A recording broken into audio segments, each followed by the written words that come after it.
Hey, what's poppin', everybody? Let's go ahead and recap yesterday. We had a 1-1 and 1 day for the first time this season. We finally did get a push. The lock of the day was Bradley Beal over 1.5 threes. Bradley Beal did end up hitting that 3-point line in the first half, so no sweat there for Bradley Beal, despite the fact that the Wizards had like a 13-point third quarter and got blown out by like 30 or 40 by the Nets. Still ended up working out for us. He still got those 1.5 threes for us for Bradley Beal, so the lock of the day did hit for us yesterday. Nikola Vucevic had 12 rebounds. That's the thing I strongly dislike about Underdog is when they do 0.0 lines. I'd rather it just be 11.5 or 12.5. I don't like pushing my lines at all. I thought he was going to get close to that 12 rebound mark. He had 12 rebounds with like 5 minutes left. Couldn't grab one more rebound. Frustrating there for Nikola, but at least it's a push at the end of the day. And then with the added play by the end of the day ended up being Pascal Siakam. And once again, for like the third time in like this week, we chose a player that got injured. He had 31 heading into the fourth quarter in a close game. OG Anunoby ended up having like 26, 1 in like 8 or something like that. It's pretty hard to believe or to think that Pascal wouldn't have hit his line. To think that he wouldn't have gotten 7 more PRA or 8 more PRA in the last quarter. He would have done it. So Pascal gets injured, so we go 1-1 on the day yesterday. Also, a new thing I'm thinking about adding. I think I'm going to do a same game parlay every day for like one game that I'm really liking. I'll throw it up right here. Yesterday, I did a same game parlay with the Wizards Nets game. We went 6 for 7 on it, hitting the same game parlay here. It was at plus 420 odds, and our only miss was Kevin Durant over 30 points. He ended up finishing with 28, so he was a bucket away. And again, he probably would have hit that had they not blown out the Wizards by like 30 in that game. But you see everything else here hit for us. I think I'm going to do a same game parlay every day for one game that I'm really liking. If the lines are out by the time I'm making the video, I'll put it out in the video. But that's definitely going to be posted on Twitter and Instagram. So I will start doing this. I think daily. I think it was really fun yesterday. We nearly hit it. 6 out of 7 is not too bad there. So I'm going to start doing those same game parlays. With that being said, guys, let's go ahead and get into today's picks. Real quick, if you guys are new to Underdog Fantasy, in the link down in the description below, I have a link that takes you straight to the App Store where you can download Underdog Fantasy because you're going to want to hop in on the action this year. They have added a whole bunch of new features to Underdog Fantasy this year, starting with the brand new insurance feature, okay? This insurance feature is a new thing that has been super requested for the fans and the customers of Underdog Fantasy. Essentially, all you do is you click insurance right here. And if you can see right there, all you have to do is hit 4 of these picks to win, but the value does drop down. So if you turn off the insurance, you do a $10 bet, you obviously get $200. And if you turn on the insurance feature, it drops down a multiplier down to 10. But if you miss one of these picks, say, Jameis Winston gets hurt or something, he doesn't end up throwing 2 touchdown passes. But everybody else hits like Lamar, Jonathan Taylor, Derrick Henry, and Justin Jefferson. All these guys hit. You still hit the slip. You just get it for $100. Just goes down a multiplier, which is a huge feature a lot of people have been asking for, so they received it. Also, they have added second half lines now to games. Obviously, it is on. There is nothing up because there's no NFL second half games, but they have added NFL second half. So just like for the Thursday night game, I'll throw up that clip right here. Thursday night, they dropped all the second half lines for that Thursday night game between the Bills and the Rams. They've added a bunch of new features this year. They're trying to improve to get the app better for you guys. Also, when you sign up, if you use code TAKEMYSHOT, you'll get $100 match, up to $100 match and 100% deposit match on your first time deposit. So if you do that, you can deposit $50, you get an extra $50, $20, you get an extra $20. Whole lot of stuff coming with Underdog Fantasy this year. Make sure you sign up with code TAKEMYSHOT. Now let's get to today's bets.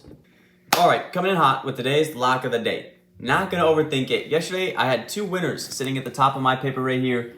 Cade Cunningham under 21.5 points. He finished with 19. And Steven Adams over 10.5 rebounds. Finished with 19 rebounds as well. So I'm not going to overthink it anymore. Sometimes I think I get too deep into the numbers and I overthink it. And then I just end up, not making winning plays. And so today I'm not going to overthink it. I'm not going to make a mistake again. Give me a center versus the Hornets. Give me Nick Claxton over 9.5 rebounds versus the Hornets. The Hornets give up 12 rebounds on the season to starting centers. And their last 3 games are actually giving up 16 rebounds to starting centers. As far as how Nicholas Claxton has fared this season, averaging 15.6 rebound chances a game on only 8.8 rebounds. So his line is 10, so that tells you a lot that the books, a guy that averages right around 9 boards, are giving him a whole another rebound to hit his line today. Definitely got the chance to do that, especially against this Hornets team. The Nets have played 9 games this season.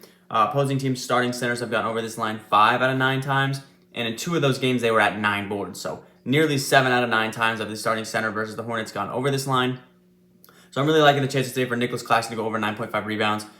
Did put a same game parlay, like I said, on that Nets game yesterday. So I was watching Claxton play, watching this Nets team play without Kyrie Irving in it.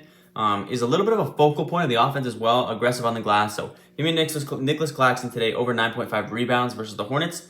Hornets got blasted yesterday by the Memphis Grizzlies. I anticipate this game to be closer than what a lot of people are probably thinking. Hornets are going to be without Gordon Hayward again, without LaMelo Ball. Terry Rozier just got listed as questionable, so Terry Rozier could play in this one. But the last time that the Hornets got blasted, they actually came back and won against the Warriors. So anticipate this game to be closer. Even the books have this game at a 4.5 point spread, if I'm not mistaken. Let me double check real quick. Yeah, 4.5 spread on that game. So they don't anticipate that to be a blowout either. So I'm liking the chances for this game to stay close. Had the game staying close at all yesterday, Nicholas Claxton would have crushed his line because I think he had 9 boards yesterday. So give me Nicholas Claxton today over 9.5 rebounds as the lock of the day.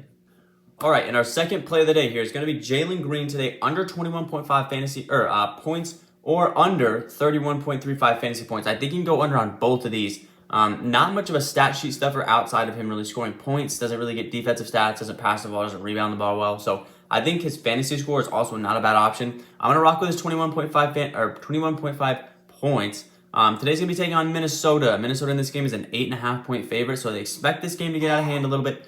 Jalen Green on the road is a bad combination. It is not a good fit for Jalen Green. On the season, he's shooting 28% from the field on the road, 28%, and only averaging 16 points. He's only gone over on the road this line once. He did have 22 points versus the Milwaukee Bucks. In 6 of those games, he's only gone over once in 6 games. Minnesota is holding opposing team shooting guards to 14.3 points per game for the starting shooting guard. And the opposing shooting guard has only gone over twice in 9 games. So they've gone under in 7 out of 9 as the opposing shooting guard under this line versus the Timberwolves. Timberwolves just got beat last night by the Milwaukee Bucks. Expect them to come back. Not necessarily fresh because they're going to be coming off a back-to-back, but a little bit cleaner because they just lose that game last night to Milwaukee, so maybe a little bit more fine-tuned. That's why I see the spread being at 8.5, so they expect this game to get a little bit out of hand. So combination of Jalen Green shooting the ball really bad on the road, not averaging enough points, and Minnesota not allowing a lot of points to shooting guards, and the fact that I think this game can get a little bit out of hand. So give me Jalen Green under 21.5 points today, or 31.35 fantasy points under on that one. I don't think you can get to that either. So give me Jalen Green unders today for the second play of the day. All right, guys, and I don't officially have a third play yet.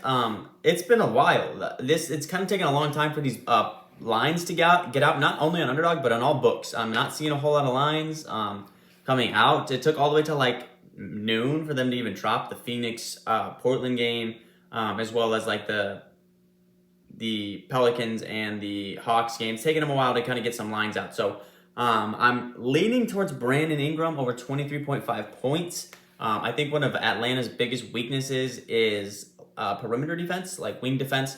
So I think Brandon Ingram can have a pretty good night tonight. Books have that one at a minus 1.5 point spread in basketball. If the spread is minus 1.5, that means it's a bucket. So they think this game is going to be close. Over under 230. So they're anticipating a lot of points as well in this game. And if this game does stay close and they are scoring a high lot of points, I think Brandon Ingram will be leading the charge for the Pelicans. So I think that's going to probably end up being the third play of the day for Brandon Ingram.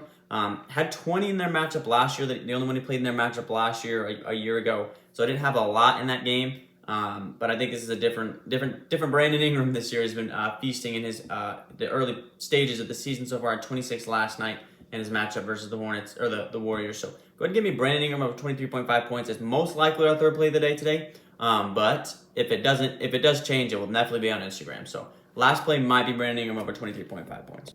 All right, which means it's time for the perfect 3 slip. Cross our fingers that nobody gets injured today. If anyone gets injured, Jalen Green, because we're taking his under today. So please, nobody get injured today. I'm tired of picking players to get injured. Okay, Jalen Green is Nicholas Claxton is a lock of the day over 9.5 rebounds. Then give me Jalen Green under 21.5 points. And then Brandon Ingram over 23.5 points will most likely be the play today. I'm just liking that matchup there between Brandon Ingram and the Atlanta Hawks, as well as the spread in that one is very close. So give me Brandon Ingram over 23.5 points. Most likely is our last play of the day here today. But if it does change again, like I've said already, it will be on Instagram and Twitter. So make sure you follow me on those socials.